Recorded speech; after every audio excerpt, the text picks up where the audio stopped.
Сәлем достар. Бүгін мен мамаммен бірге фрукты нарезка кесеміз. Біздің мама повар.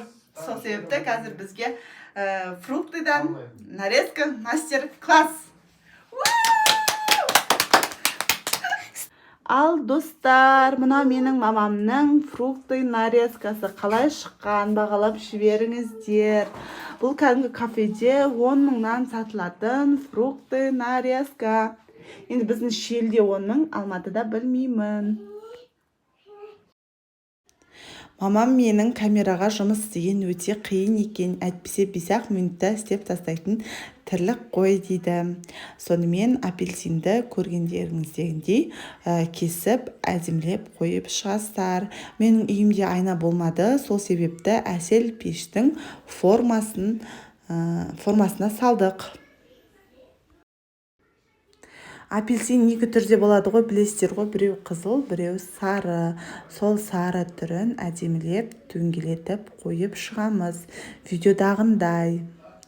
Қарап отқан адамға оп-оңай сияқты, бірақ пышақ деген әдемі өткір болу керек.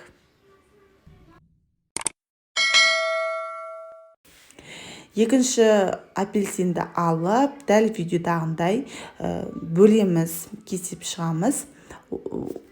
Бір апельсинді 2-ге бөлеміз, сосын бір жартысын қайтадан 4-ге бөлеміз. Ол алмалардың құлап кетпеуіне көмегін береді.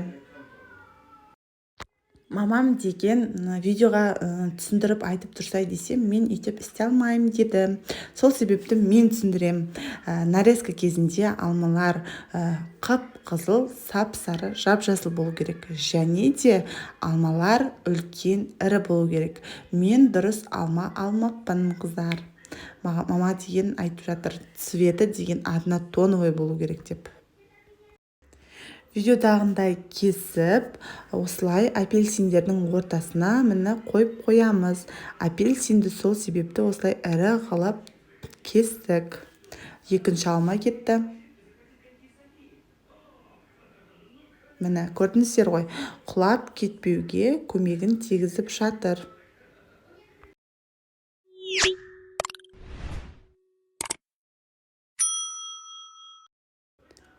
Алманы жасауға мамаға мен көмекке келдім. Бірінші рет істеген адамға өте қиын екен. Бір алманың жартысын кесіп тастадым, бірақ менің қолымнан келмеді.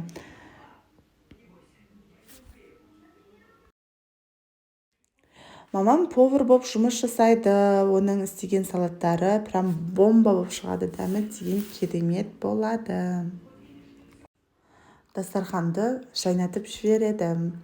Енді кезекте ананасты осылай видеодағындай домалақ қылып турап аламыз. Турап болған соң ананасты ыдысқа қойып, шпажкамен қадап бекітіп қоямыз. Бұл жолы мама мен папам менің туған күніме келді. Папам қайтып кетті, мамам 14 күн болды уже үйде болғанына. Мамам ерледі, әйтпесе постоянно үйіне қайтып кететін. Мына ананасты мамам қойып жатыр, өзінің ыңғайына қарай. Қалай ыңғайлы, солай қоясыздар. Астындағы 2 доңғалақты қойып жатқан жоқ. Гүлдің формасы, кесетін гүлдің формасы болса, ананастың үстіне тығып қоюға болады.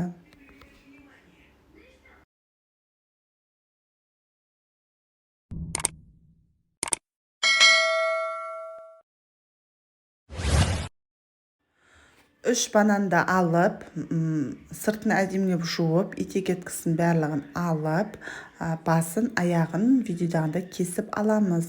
Бананды 4 жерден осылай тура кесеміз, бірақ до конца кеспейміз аяғына дейін. Дәл осылай істеп алып, ананасқа бекітеміз шпажканың көмегімен. Үшеуін 3 шпажкамен бекітеміз. Әйтпесе банан жұмсақ тұрмайды. Мамам деген бала қарап шаршады. Бүгін азынан кешке дейін Еркеназды қолында ұстап жүрді. Мен деген үйдің тірліктерін жасадым. орнатып болған соң қабықтарын әдемілеп жасап қоямыз. Получается? Как, мама? Былай жасағанда оңай да, экранға түскен өте қиын екен. Киноға түскендей болып тұрмын. Енді мына жеріне жүзім қояйық. Жүзімді бір бұрышына ыңғайлап орналастырасыздар. Негізі қара жүзім алғандарыңыз әдемі көрінеді. Біздің үй жақта жүзім болмады. Сол себепті осы жүзімді алып орналастырып жатырмыз.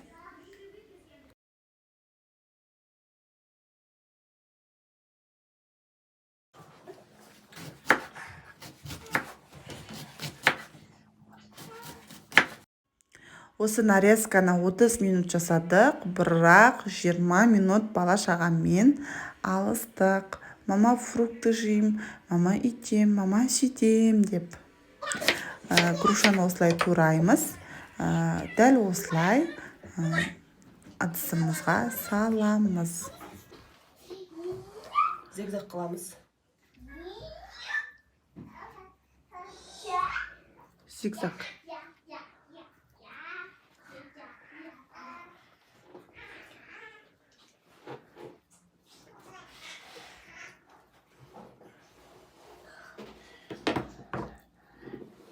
Kan mama? Nesi var mı? İşte. Ne var altında? Ya, әдемі болады.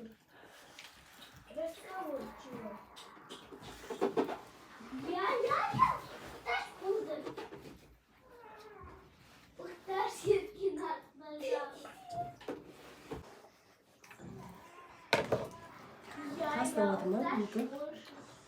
Тезек бар?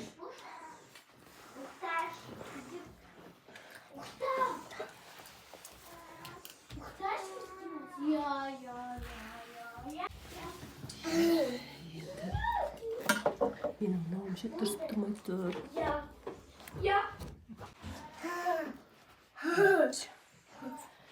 Енді не қыламыз сол? Мама жаңағы не деген?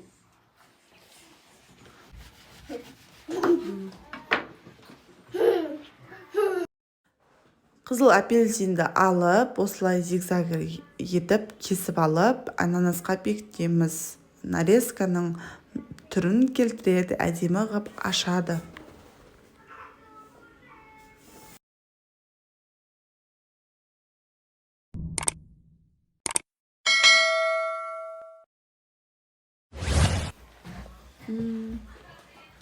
Енді bunu alamız da.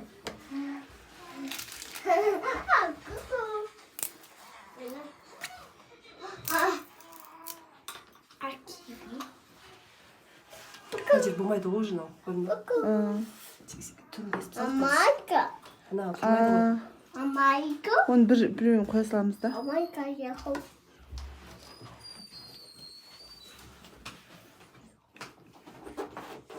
Çıt var. Оны бір жерге қоя саласың ба? Dürüst istеп kеттім.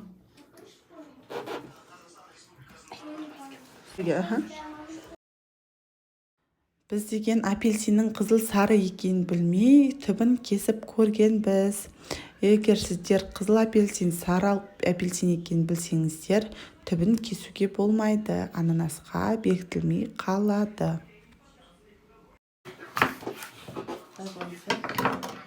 Mama. Грушаны былай жібереміз. Грушаны былай жібереміз да.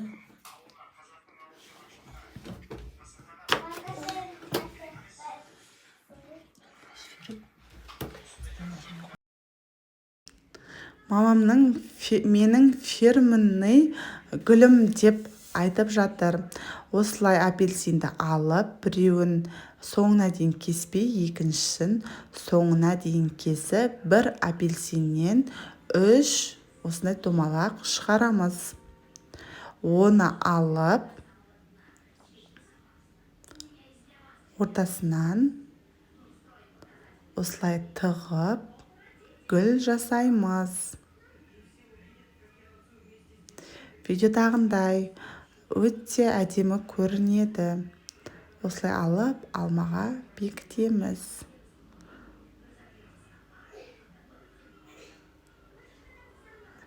Енді қараңыздар, нарезканың түрін келтірді. Қазір ше не қылып былай қыстыруға болады. Жүзімді ше былай.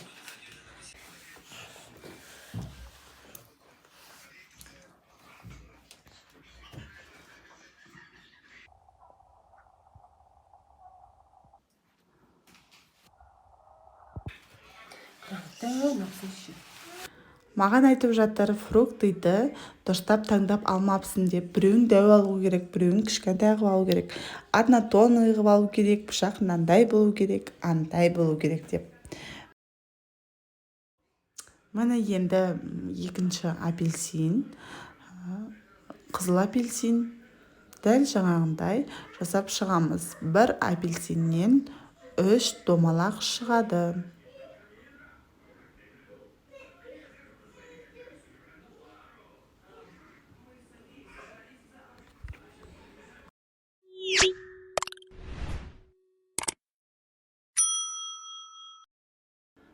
Мамам деген бір-екі күнде үйіне қайтады. Мамамыз деген қасымызда жүрсе, қандай керемет те.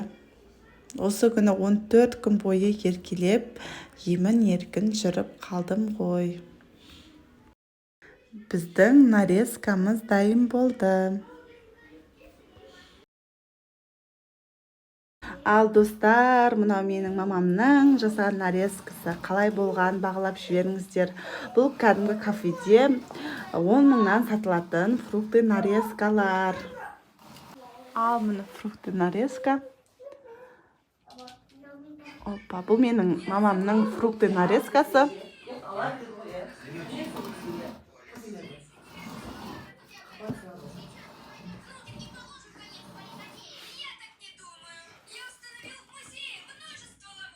Достар, мерекелік столға осы фрукты нарезканы жасап қойыңыздар.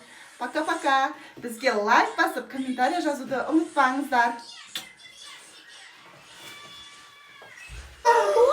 Ауыр ғой. Ал, кім алма жейді? Мен. Ал, давай жеңдер. Мен